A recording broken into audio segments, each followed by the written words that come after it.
Assalamualaikum warahmatullahi wabarakatuh. Alhamdulillahi rabbil alamin. Wabihi nasta'inu ala umurid dunya waddin. Assalatu wassalamu ala ashrafil anbiya'i wal mursalin, Sayyidina wa maulana Muhammadin wa ala alihi wa sahbihi wa man tabi'ahum bi ihsanin ila yaumiddin. Qalu subhanaka la ilma lana illa ma 'allamtana innaka antal alimul hakim. Rabbi israh li sadri wa yassir li amri wahlul 'uqdatam min lisani yafqahu qawli. Bapak dan Ibu jamaah Masjid Salahuddin rahimakumullah. Alhamdulillah wa syukrulillah.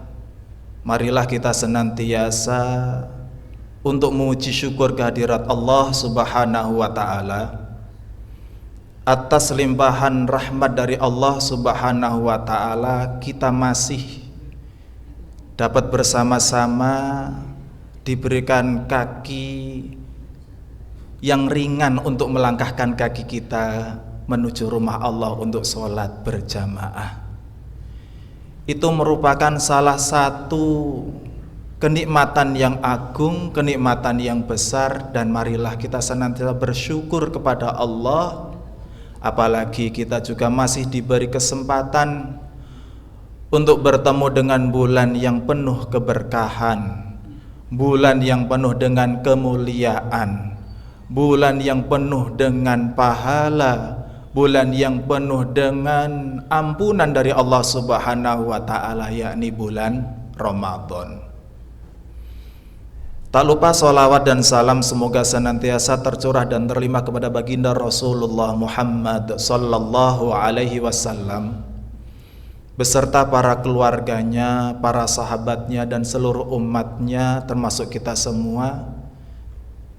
Dan semoga juga kita diberi kemudahan oleh Allah Subhanahu wa ta'ala untuk melaksanakan apa yang menjadi sunnah-sunnah Rasulullah Muhammad sallallahu alaihi wasallam. Amin ya rabbal alamin.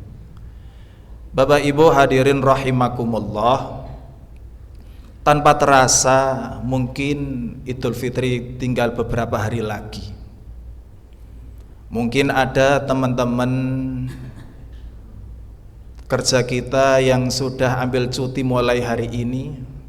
Terlihat suasana mungkin agak sedikit lenggang di kantor kita ini. Atau mungkin juga kita sudah mulai disibukkan. Atau mungkin kita juga sudah mulai difikirkan untuk menyiapkan Idul Fitri atau cara Jawa ini lebaran. Sebenarnya apa sih makna lebaran itu? Kata lebaran itu Bapak Ibu berasal dari kata Jawa lebar, selesai atau sudah selesai. Nah, dalam budaya Jawa ini ada beberapa filosofi yang dapat kita ambil dari kata lebaran itu. Biasa terkait dengan lebaran itu terkait dengan lebar, luber, lebar, luber, labur, lebur. Nah, apa kuwi Mas? Ada kata lebar, luber, labur, dan lebur. Nah, lebar biasanya ketika mendekati bulan Ramadan, ketika akan bertemu atau mendekati Idul Fitri, kita sudah mulai persiapan untuk mempersiapkan lebaran. Mungkin mulai ada yang untuk renovasi rumah. Bahkan di konten-konten itu biasanya ada mulai disapu genteng-genteng seolah-olah tamu itu akan naik ke atas genteng. Atau udah mungkin yang mulai koras-koras kolam ikan di belakang rumah, seolah-olah seperti tamunya itu akan mampir ke dalam kolam. Nah, di momen Idul Fitri itu ada dibuka pintu dengan lebar-lebar, kita akan mulai menerima tamu-tamu dari jauh. Atau mungkin ibu-ibu sudah persiapan piye carane toplese isi kebak nggih Mas Fakih. Saya ada teman Bapak Ibu, dulu ketika SMA itu saya suka bermain ke rumah teman itu. Di kampung itu ada adat. Ada di kampung itu bahwa setiap rumah itu harus menyediakan 40 toples dengan 40 macam makanan yang berbeda-beda. Kira-kira lah aku tak ratani saka siji ngono ki ya warga sih. Nah, itu karena semangat untuk menerima tamu, dibuka pintu lebar-lebar untuk menerima tamu. Setelah dibuka, saling untuk memaafkan. Makanya filosofi yang kedua namanya lebur, untuk saling memaafkan. Saling memaafkan. Biasanya kalau kita di pom bensin, mulai dari nol ya Mas gitu. Kosong-kosong atau saling sungkem. Nah, setelah lebar, lebur, nah malah melompat. Sebelum dibuka lebar itu biasanya orang Jawa itu melakukan namanya labur. Bakul material, bakul cat biasanya laris untuk mengecat rumah karena persiapan tamu. Nah yang keempat adalah luber.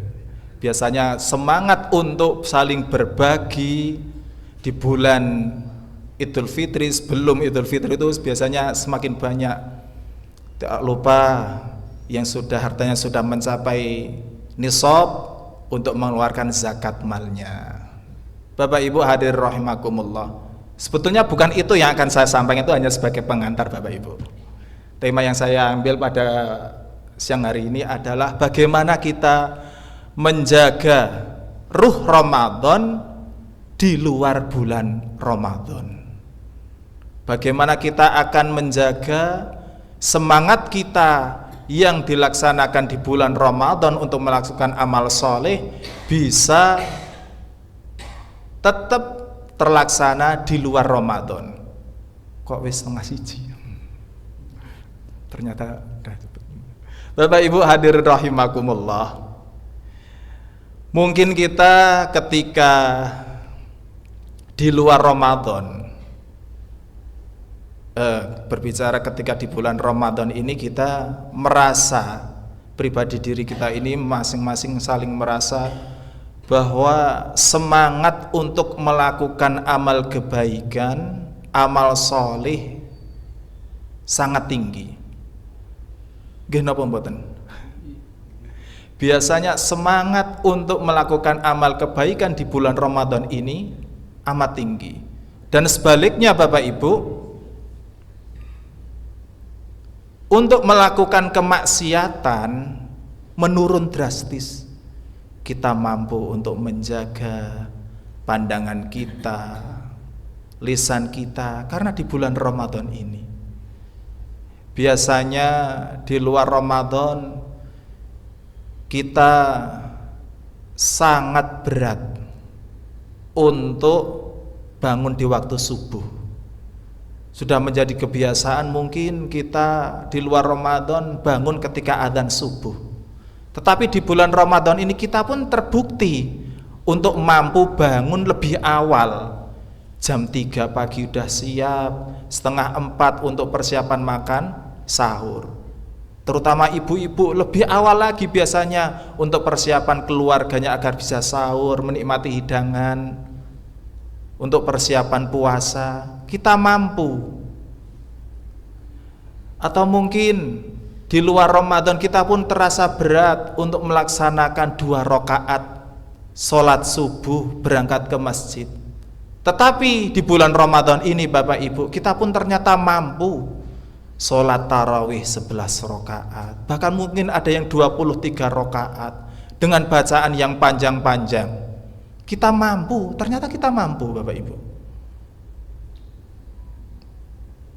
Nah, seharusnya semangat itu harus senantiasa kita bawa, kita jaga nanti sampai keluar dari bulan Ramadan ini. Seperti apa yang Allah firmankan dalam Al-Quran, Quran surah Al-Baqarah ayat 183 kita semua sudah hafal. Ya ayyuhalladzina amanu kutiba alaikumussyam kama kutiba alal ladzina min qablikum la'allakum tattaqun, agar kamu menjadi pribadi yang bertakwa. Jadi tujuan dari kita diperintahkannya puasa adalah menjadi pribadi yang bertakwa. Tidak hanya semangat melakukan amal soleh, amal kebaikan itu di bulan Ramadan ini saja, tetapi tentu keluar dari bulan Ramadan kita dapat menjaga. Nah, kira-kira apa sih tipsnya agar kita dapat menjaga? Nah, ada 3 hal yang ingin saya sampaikan untuk menjaga konsistensi atau minimal semangat ruh bulan Ramadan, agar ketika keluar dari bulan Ramadan kita dapat menjaganya. Yang pertama, Bapak Ibu, mumpung masih di bulan Ramadan, walaupun di akhir-akhir 10 hari terakhir ini, yang pertama kita jadikan hari-hari terakhir ini adalah hari terbaik di bulan Ramadan ini. Yang kedua, kita jaga ritme yang sudah terbiasa dilakukan di bulan Ramadan ini, kita jaga agar bisa keluar dari bulan Ramadan tetap terjaga ritmenya. Yang ketiga, yaitu kita bangun benteng. Kita bangun benteng.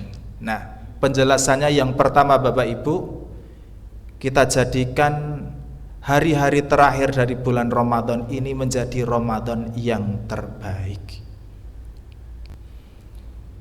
Rasulullah Shallallahu Alaihi Wasallam pernah bersabda yang artinya,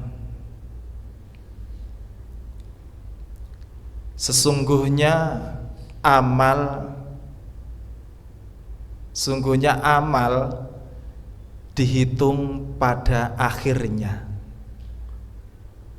Saya lupa hadisnya. Sesungguhnya bil khawatim. Sesungguhnya amal itu dihitung pada akhirnya. Apakah itu hanya fokus ke akhir kehidupan saja atau di akhir setiap amal-amal yang kita kerjakan? Mungkin 25 hari ke belakang kita mungkin masih belum kualitas puasa kita masih belum bisa menjaga mata kita belum bisa menjaga lisan kita dari menyakiti orang lain. Nah, mumpung masih ada beberapa hari yang terakhir ini, kita jadikan momen terbaik melakukan amal terbaik, karena amal yang terbaik ada di akhirnya. Oleh karena itu saya juga agak deg-degan dikasih jadwal koyo kayak akhir dhewe. Lek sing paling akhir kok sing paling elek dulu lagi. Coto loh. Semoga saya yang terakhir ini yang terbaik lah gitu. Bapak Ibu hadirin rahimakumullah. Oleh karena itu monggo, mumpung ada sisa waktu di bulan Ramadan ini, kita jadikan, kita isi melakukan amal kebaikan yang paling baik. Dari sholat kita, mungkin kita kemarin masih enggan untuk sholat berjamaah di masjid. Yuk, lebih awal, syukur lebih gasik dari saya. Syukur kerso adzan itu juga bagus bagi jenengan. Nah, Bapak Ibu hadirin rahimakumullah, kita tingkatkan mumpung masih ada waktu. Terus yang kedua, kita jaga ritme yang sudah kita bangun selama bulan Ramadan ini. Kita jaga ritmenya. Selepas dari bulan Ramadan, ketika kita mungkin sudah besok udah Idul Fitri, wah sesuk lumayan ora sahur, balik meneh, kembali lagi setelan awal, bangun jam 4:30. Mungkin atau karena kita sibuk, kita nggak ikut sholat subuh berjamaah di masjid lagi. Ternyata belum berhasil pembiasaan yang dilaksanakan di bulan Ramadan ini. Oleh karena itu monggo eman-eman, mungkin di akhir Ramadan, di akhir bulan Ramadan ini tidak ada sholat tarawih, minimal lah kita kembali, mungkin kita ganti dengan sholat tahajud 8 rakaat dengan 3 witir. Tidak mampu diulangi 6 rakaat dengan 3 witir. Gak mampu lagi 4 rakaat. Sampai gak mampunya 2 rakaat tahajud tambah 1 witir. Masih gak mampu, mungkin ada satu rakaat sholat witir kita laksanakan. Jangan sampai kita terlepas dari bulan Ramadan berubah ritmenya kembali. Terus yang ketiga Bapak Ibu, yaitu kita bangun benteng. Benteng apa? Yang pertama namanya puasa. Rasulullah SAW bersabda, asyamu junnah. Puasa itu adalah benteng. Lepas dari bulan Ramadan, ada puasa 6 hari di bulan Syawal, yang tentu fadilahnya ketika kita mampu melaksanakannya. Puasa Ramadan ditambah 6 hari di bulan Syawal, berarti kita mendapatkan keutamaan seolah-olah seperti orang puasa setahun utuh. Masya Allah, begitu besar fadilah orang yang melaksanakan puasa 6 hari di bulan Syawal. Semoga Allah memberikan taufik kepada kita dapat melakukannya, insya Allah. Amin ya rabbal alamin. Terus benteng yang kedua yaitu doa. Doa kepada Allah Subhanahu wa ta'ala. Ada suatu kisah Bapak Ibu, ada seseorang yang suatu ketika lewat di suatu jalan. Orang itu digonggongi anjing, seolah-olah anjing itu mau menggigit dirinya. Lalu apa yang ia lakukan orang itu yang digonggongi anjing? Kira-kira apa? Apakah ia akan berlari? Ataukah ia akan ambil batu untuk menimpuk anjing itu? Atau apa? Ternyata yang ia lakukan adalah hal yang terbaik. Ia panggil yang mempunyai anjing itu untuk mengamankan anjing agar tidak menggonggong. Di bulan Ramadan ini, di bulan puasa ini, setan dibelenggu oleh Allah Subhanahu wa ta'ala. Pintu surga dibuka, pintu neraka ditutup serapat-rapatnya, dan setan dibelenggu. Tapi selepas dari bulan Ramadan, setan kembali lagi dilepaskan oleh Allah Subhanahu wa ta'ala. Nah, cara yang terbaik agar kita bisa terhindar dari godaan setan adalah sambat atau matur kepada yang buat setan. Matur sama Allah Subhanahu wa ta'ala, minta perlindungan kepada Allah agar kita dilindungi dari godaan setan yang terkutuk. Bapak Ibu hadirin rahimakumullah. Jadi itu 3 tips kiat agar semangat ruh Ramadan di bulan Ramadan ini dapat terjaga hingga keluar Ramadan. Semoga Allah Subhanahu wa ta'ala menerima semua amal kebaikan kita, amal ibadah kita, siam kita, sholat malam kita, amal soleh kita. Dan Allah memberikan taufik dan hidayah kepada kita semua dapat menjaga semangat bulan Ramadan ini hingga keluar Ramadan kelak. Rabbana taqabbal minna innaka antas samiul alim wa tub alaina innaka antat tawwabur rahim. Rabbana atina fid dunya hasanah wa fil akhirati hasanah wa qina adzabannar. Wa sallallahu ala sayyidina Muhammadin nabiyil ummi wa ala alihi washabihi wa baraka wasallam. Subhana rabbika rabbil izzati amma yasifun. Salamun alal mursalin walhamdulillahi rabbil alamin. Sekian Bapak Ibu yang dapat kami sampaikan. Tentu banyak kekurangannya, kami mohon maaf yang sebesar-besarnya. Kita akhir dengan kafaratul majlis bersama-sama. Subhanakallahumma wa bihamdik asyhadu an la ilaha illa anta astaghfiruka wa atubu ilaik. Wallahul muwaffiq ila aqwamit thoriq. Assalamualaikum warahmatullahi wabarakatuh.